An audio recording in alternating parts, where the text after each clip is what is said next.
This is my old office desk. It's about 10 years old and the style's a little outdated and it really doesn't fit size-wise into my current office.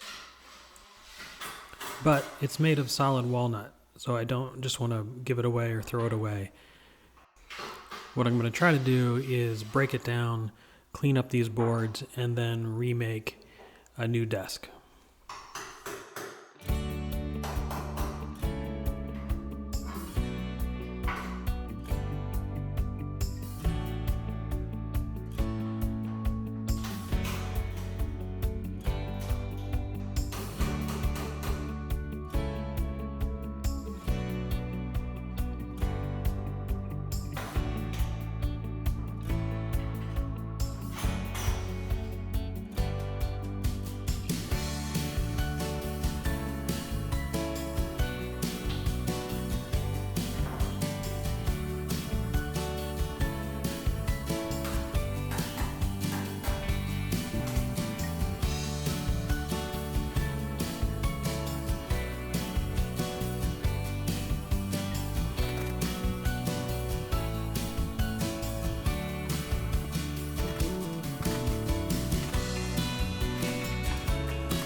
So here are all the pieces I was able to salvage.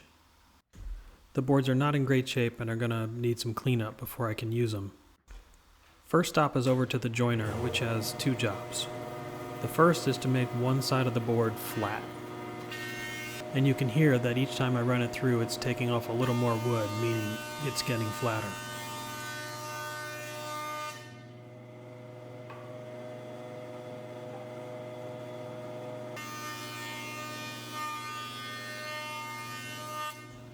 We do that with that whole stack of boards and then take them over to the planer. The planer uses that flat side from the joiner as a reference and makes the opposite side parallel.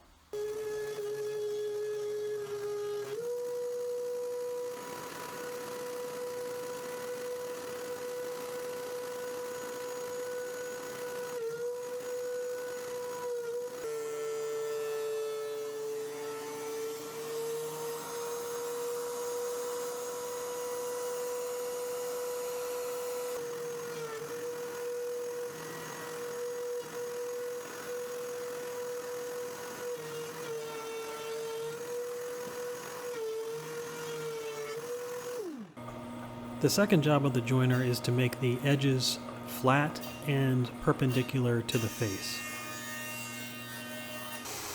Once you have a nice flat perpendicular edge, you can use that as a reference point in the table saw to cut the opposing edge parallel.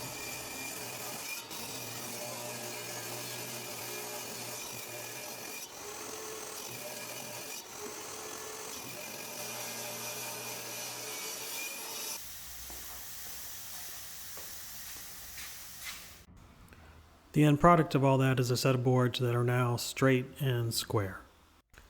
My plan is to join them together to form a desktop, but I want the desk to be about 5 feet wide, and none of these boards by itself is that long. So I need to end join all of these shorter pieces into longer boards. And for that, I'm using biscuits. You can see from some of these shots that the bottom of these boards is not pretty. I'm not at all worried about that because the bottom of the desk will not be seen. We're just going for a nice finished top. I spend a lot of time clamping and using straight edges because we don't want to lose all the work we just did in getting these boards straight and flat. When we join them together, we want the joined board to be as straight and as flat as possible.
Now that we have all those boards, 7 of them, we can start joining them together to make the desktop.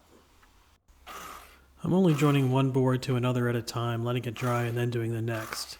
And there's a couple of reasons for that. First is that I don't have a very big work surface. I'm just using the top of my portable table saw. Second, and more importantly, all of these boards are different. They are different widths, they are different thicknesses. So this glue up is not as straightforward as the typical one where all the boards are uniform.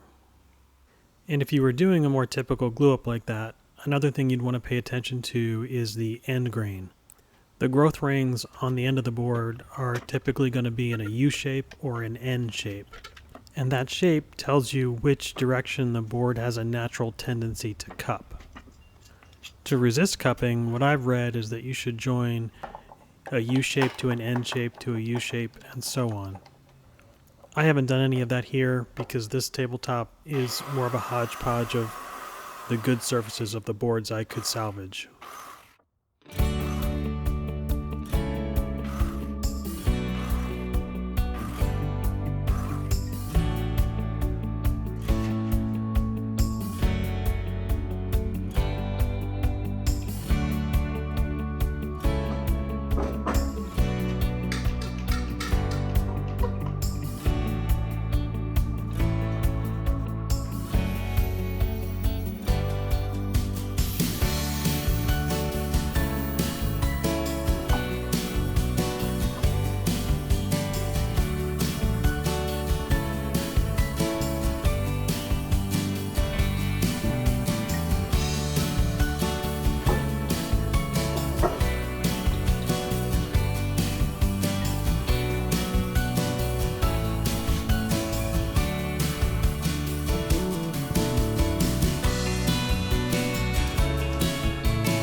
So this is progress. It's starting to look like a tabletop. I've got all the boards joined together, hopefully flat. One thing that struck me is that the edge of the desk is a little thin. Those boards are about 1 inch wide. So what I decided to do was to double up that edge, cut an extra strip of wood and glue it to the bottom of the front and back of the desk.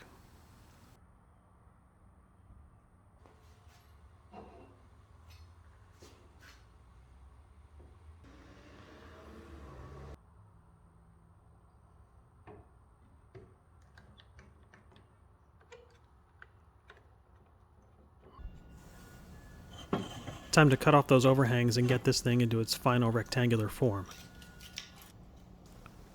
When you're cutting, if possible, you want the blade pushing into the good side of the board because it will tend to tear out the other side. Here I'm using a circular saw that's doing just the opposite, so I've put tape on top to try to minimize the tear out. Rookie mistake here, I had neglected to clamp the tabletop to the work surface. So as I was pushing the circular saw through, the whole thing moved. I had to stop, clamp it up, reset, and resaw.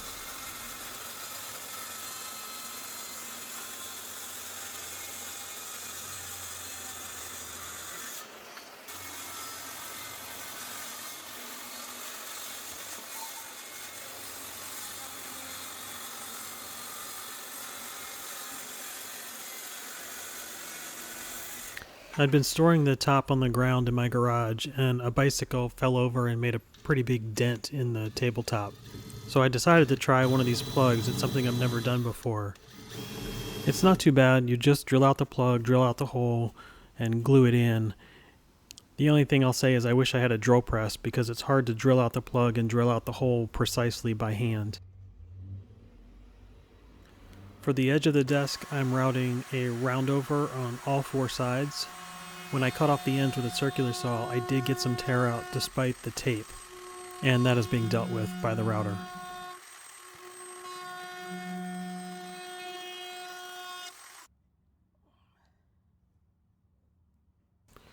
One of the boards had these deep, I don't know what you would call them, checks. And so I've seen a lot of videos, I'm sure you've seen them too, where people fill this kind of stuff with epoxy. I've never tried that, but I'm trying it here. I put tape around to keep the epoxy from leaking onto the bare wood.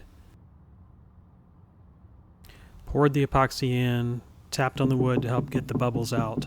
And then here's where things went sideways. I used a heat gun to work on the bubbles, and it worked great on the bubbles, but it also loosened the tape from the wood, and the epoxy leaked out under the tape and made a complete mess. So now we're getting on to the finishing step, which to me is the most daunting, because everybody seems to have their own method for the perfect way to finish wood. I don't know what that perfect way is, so the best I can do is just show you what I did. Here I took some walnut colored wood filler and went across all the joints on the table. And then I started sanding. I started all the way down at 40 grit, which is very coarse. And I'm using a 5-inch orbital sander, which I highly recommend. Before this, I had done all my sanding with a mouse sander, and it's just miserable and takes forever. Here you can see that 40 grit is doing a pretty good job of cleaning up that epoxy mess. So I think I made two major mistakes when doing this tabletop, and this is one of them. I wanted to fill the grain of the wood, and that walnut filler said you could make it into a grain filler if you diluted it with water, which I did. So I worked that over the entire table, working it in as much as I could with a scraper and by hand. The issue was that I introduced so much moisture to the wood that it caused some small splits that I then had to go back and fill and resand. Here I'm sanding with 80 grit. After this I went up and sanded 120, 150, 180, and 240. One issue I've seen with walnut is that if you just go straight to a top coat like polyurethane, it can take on a little bit of an orange hue. To avoid that, I'm starting with a coat of Danish Oil, medium walnut color. Application is really easy. You just slather the oil on, let it sit for a while, then come back and wipe off the excess.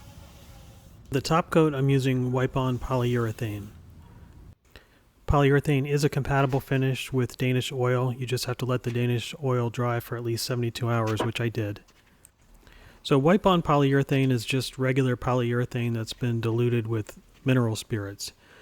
And in fact, you can make your own wipe-on polyurethane, and it's cheaper to do so if you just buy some full-strength polyurethane and some mineral spirits and mix them, say 50-50.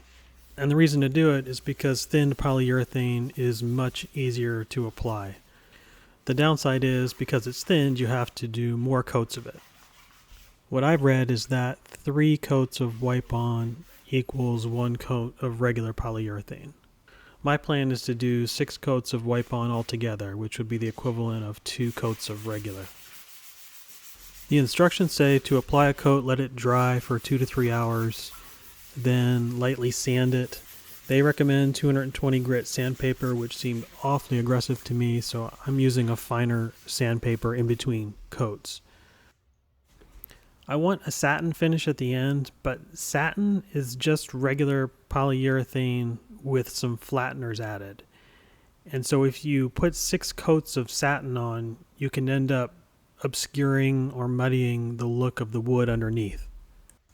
So what I did is put on 4 coats of clear first, and then what you're seeing here is the first of 2 coats of satin. Now onto the bottom of the desk, you can see from this vantage point just how Frankenstein-y it is. For this side, I'm just applying regular polyurethane because I don't care what it looks like, I'm just trying to get it sealed. And this is the second major mistake I made on this project. You can see that I've got it clamped down all the way around, and that's because the entire table started to cup. And the reason for that, I think, is that with one side sealed and one side not sealed, the boards were dealing with moisture unevenly. So I think what I should have done is when I started top coating, I should have top coated the entire table at once. Instead, I focused all my attention on the top, got that looking really good, but it led to this cupping. And then I decided to add some metal crossbars to prevent the cup from coming back. They make what they call C-channels for exactly this purpose, to keep tables from cupping. I didn't know where to buy those locally, so instead I just bought 3 pieces of angled steel, cut them to length.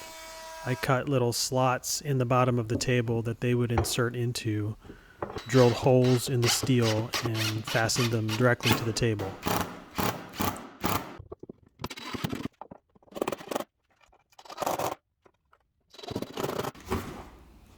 For legs, I found this blacksmith in Poland who makes these cool steel industrial legs. I'll put a link to his Etsy page in the description. I did need to modify the holes to make them slots to allow for wood movement. It took me a while to get the one on the left to look like a slot, and I had 16 of these in all to do. To prevent the steel from rusting, I gave it a coat of satin polyurethane. To fasten the legs to the table, I put the leg up, marked the holes, pre-drilled, and then just screwed them in.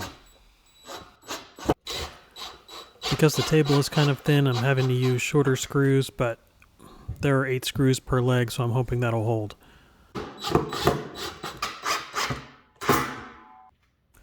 So here we are on the home stretch. The only thing left to deal with is these janky looking sides. For those, I just got a 2-inch wide steel bar, which you can buy at Home Depot or Lowe's.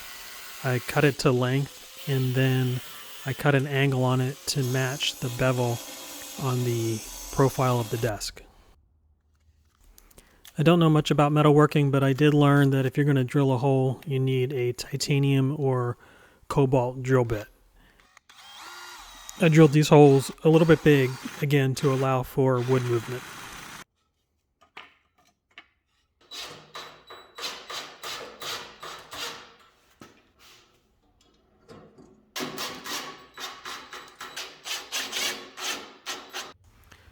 To cover up these screws and to give the side piece a little more decorative look, I'm using furniture nail heads, and I just cut off the nail part.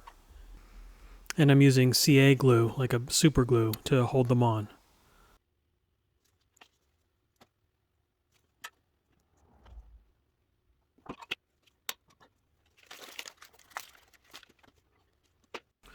This was a long project, starting with that older desk, tearing it apart, cleaning up the wood, reassembling it, getting all the sanding and finishing right, and all the metalworking.